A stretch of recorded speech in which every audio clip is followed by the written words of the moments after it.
Frankly, you're just dead weight to this company. Incompetent old lady, you're fired. Ever since the president's niece, who came from the head office, became the head of our department, the workplace atmosphere has turned sour. She fell head over heels for a male colleague and persistently clung to him, neglecting her work.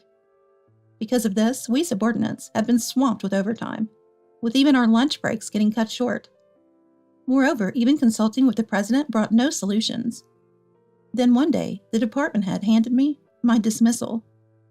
At first, I couldn't accept it, but continuing to pour my efforts into this company seemed senseless. I appreciate everything. With those words, I left the office. In my heart, I thought, you'll regret this too late, muttering to myself. My name is Chloe, 51 years old. I work as an office worker at a subsidiary of a certain corporation. While both men and women are increasingly remaining single for life, I am single too. I've always been a workaholic, preferring work over marriage. In my 30s, I sometimes panicked. I might end up alone forever if I don't get married soon. But around the time I turned 40, I became less fixated on it. Even now, I think I'd consider marriage if the right opportunity came along.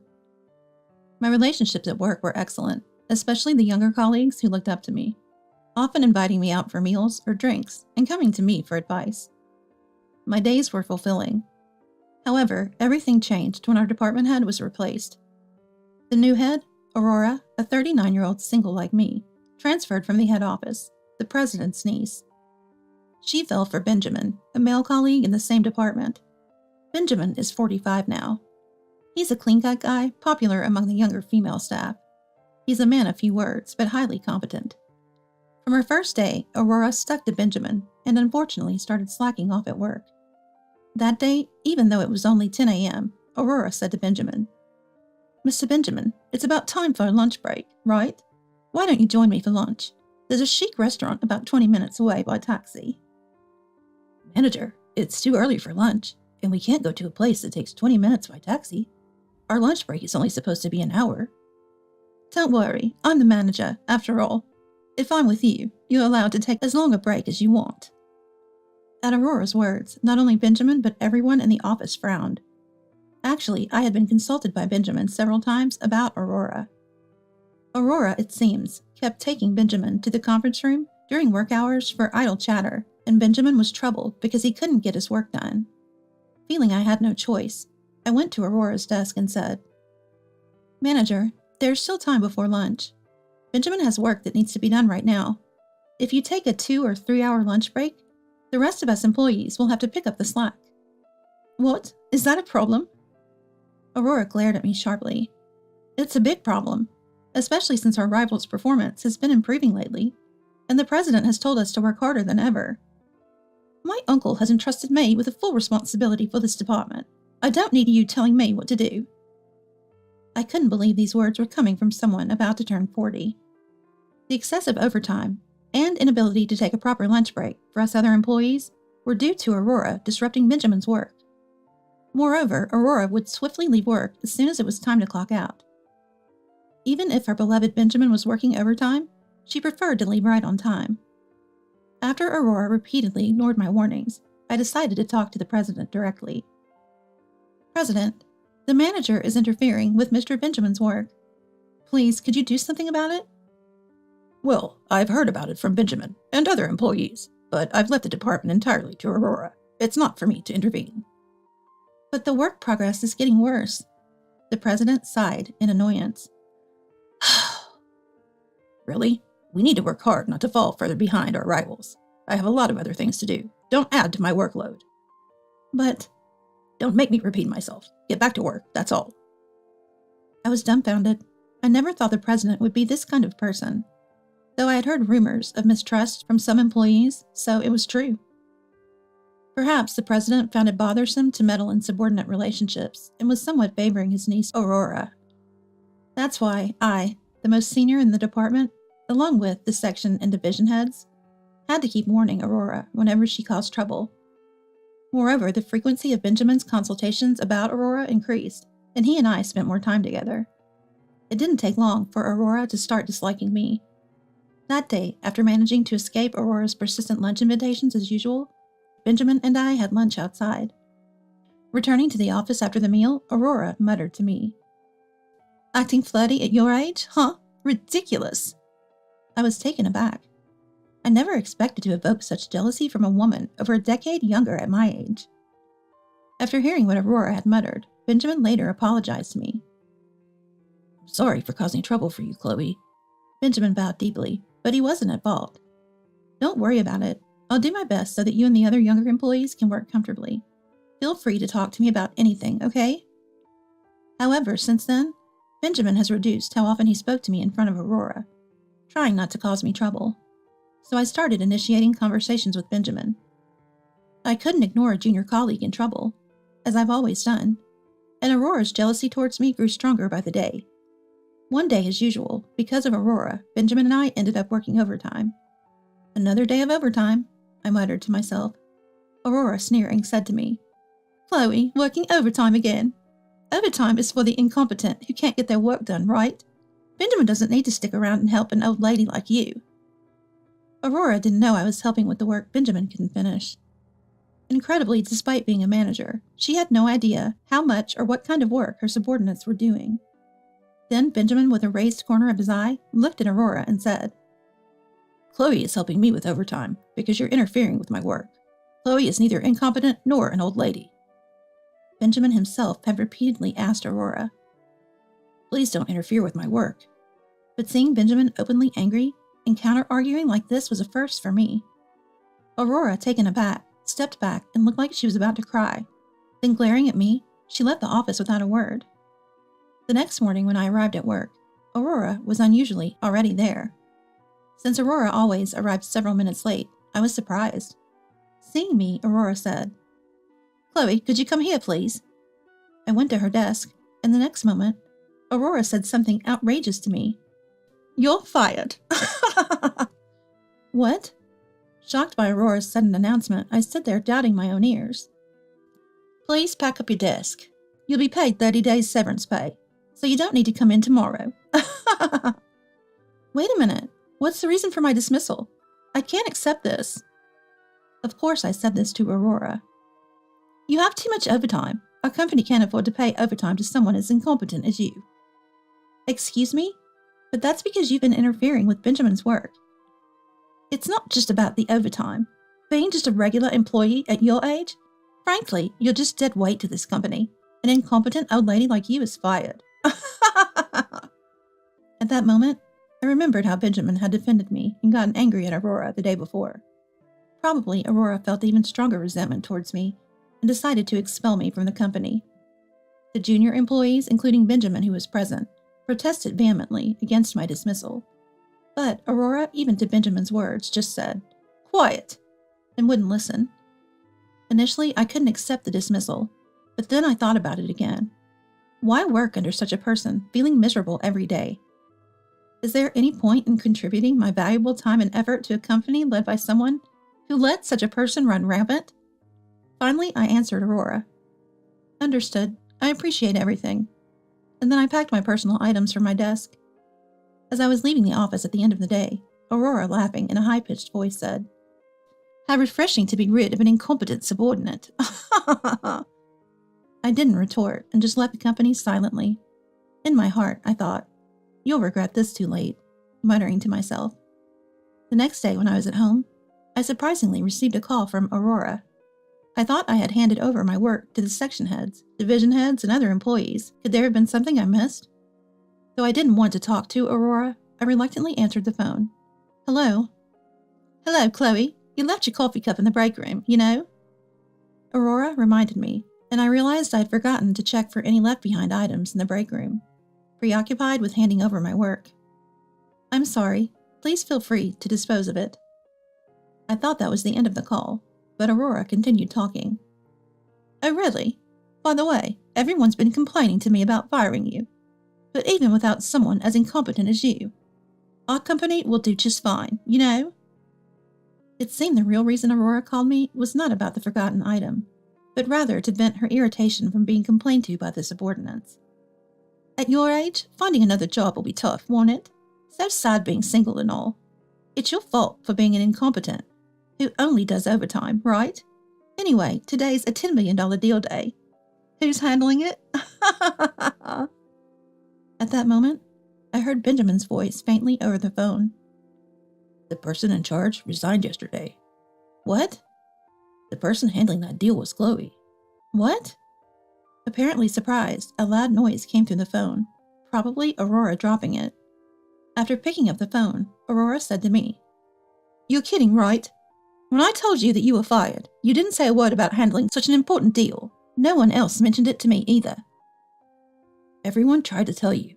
If Chloe was fired, the crucial deal would fall through. But you didn't listen to anyone's words. That's why this happened. When I left the office thinking to myself, "You'll regret this too late," it was precisely about this. I could foresee Aurora running into an unbelievable problem. Wanting to punish Aurora, I deliberately left the company without revealing I was in charge of the $10 million deal. I felt sorry because I knew the failed deal would surely impact the company's performance, inconveniencing my colleagues. However, understanding my feelings after ending Aurora's verbal abuse, everyone ultimately sent me off with their blessings. Moreover, everyone was fed up with the president. After I accepted the dismissal, they unanimously said in a place Aurora couldn't hear, "We don't care what happens to this company anymore. Manager, I'm considering resigning from this company." Then I heard Benjamin's voice. "Resigning? Why, Benjamin?"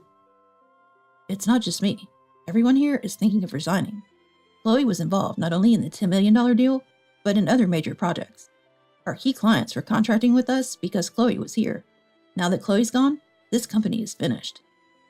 It might sound odd to say it myself, but I didn't work as a workaholic for so many years for nothing.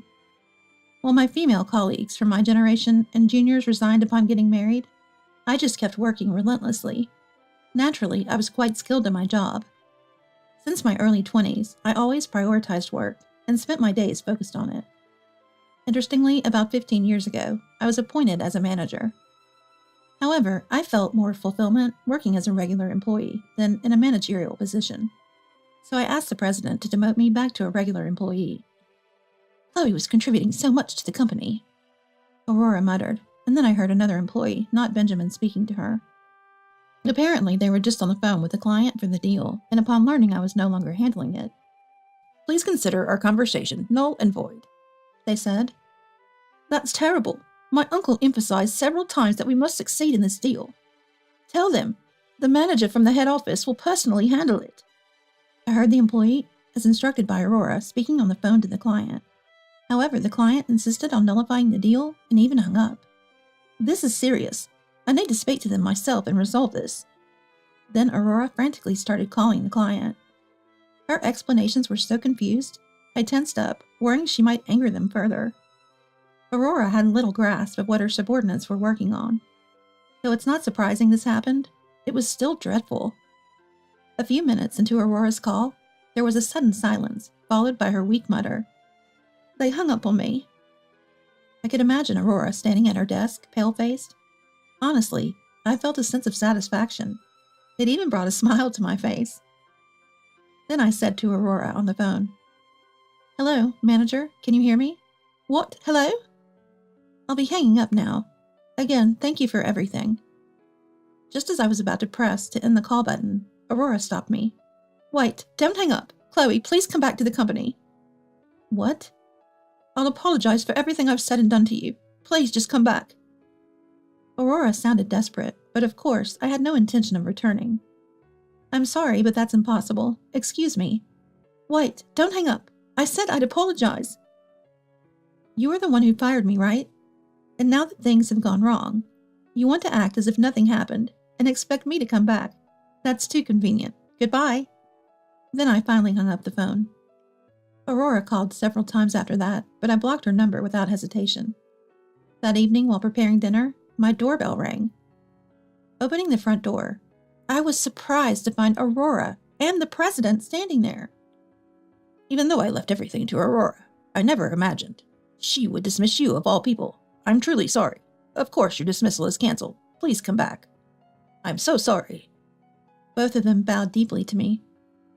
"Without Chloe, today was truly disastrous. The $10 million deal was cancelled, and all the subordinates submitted their resignation letters to me. Please come back." "I'm sorry, but please leave." As I said over the phone, I have no intention of returning to your company. I made my stance clear to them. Yes, they were reluctant to leave. Please, we need you. Without you, our company will surely collapse. Please, if you return, the employees who submitted their resignation letters will surely come back. Benjamin will continue to work for us too. I, like Chloe, have no intention of returning to the company. Turning around, I saw Benjamin walking from the living room towards the entrance. What? Why is Benjamin at Chloe's house? All thanks to the manager. Aurora didn't seem to understand Benjamin's words. Stunned, she stood frozen, mouth agape. Benjamin then added, Chloe has always been supportive while I was troubled by the manager's persistent advances. The more the manager followed me, the closer Chloe and I became. What? Closer? Chloe and I are now in a relationship. What? Indeed, Benjamin and I had recently become a couple. Before Aurora and the president arrived, Benjamin and I were in the kitchen cooking stew together. Benjamin lost his wife in an accident about 5 years ago. At that time, he was visibly depressed at work, and I, as his senior colleague, often encouraged him. Gradually, Benjamin started confiding in me about everything, especially about his troubles with Aurora's incessant bothering. Until recently, Benjamin saw me as a reliable senior. However, as Aurora joined our department from the head office and we started having meals and conversations more often, he began to be attracted to me as a woman, which he confessed. After Benjamin's confession, I realized I was also drawn to him. Ironically for Aurora, she ended up playing the role of a matchmaker between me and Benjamin. That's impossible. Aurora collapsed on the spot, seemingly in shock. She looked down, unable to utter a word. Then, to the president standing beside Aurora, I said, That's enough, isn't it? Please leave. No matter what you say, none of us will return to your company. Everyone has already found new jobs. New jobs? Where? We've all decided to join your rival company. What? The day I was fired by Aurora, one of the junior employees told us that they knew the executive vice president of a rival company. This employee had transferred to our department from another one a few years ago, where they had worked with a person who is now the executive vice president of the rival company. The manager of the department where the junior employee used to work is also a relative of the president. It seems like this manager, like Aurora, is known for shirking work.